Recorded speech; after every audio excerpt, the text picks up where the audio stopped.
Hello mga ka-viewers, welcome back again, sit back and relax, himayin uli natin ang bagong pahayag ng ex-founder. Mga ka-vibes, pag-usapan natin ang masinsinan at mahinahon ng pinakabagong pangyayari sa kontrobersyang kinasasangkutan ni Medeth, dahil muling umingay ang usapin matapos magsalita ang pangalawang major sponsor.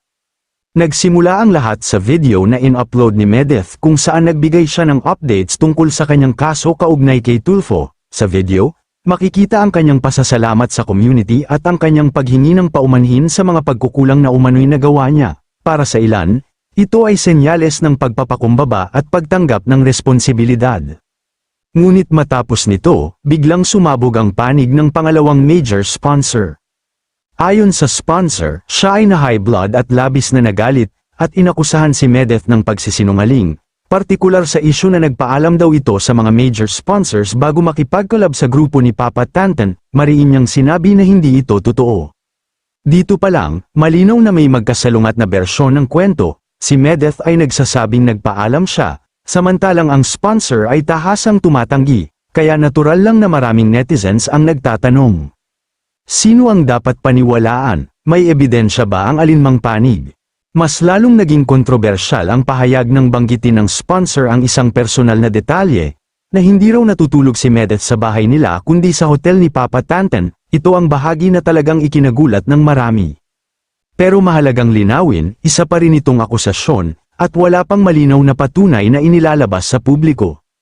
May mga netizens din na nagsasabing kung sakali mang totoo ito, hindi naman ibig sabihin na nag-iisa si Medeth doon.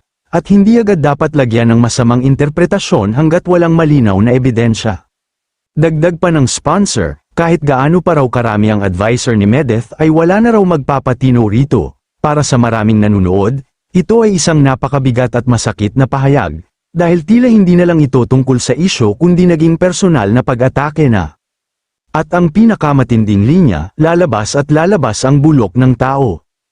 Ang pahayag na ito ang nagpainit lalo sa diskusyon. Para sa iba, parang hinusgahan na ang buong pagkatao ni Medeth, at hindi na lang ang kanyang mga naging desisyon.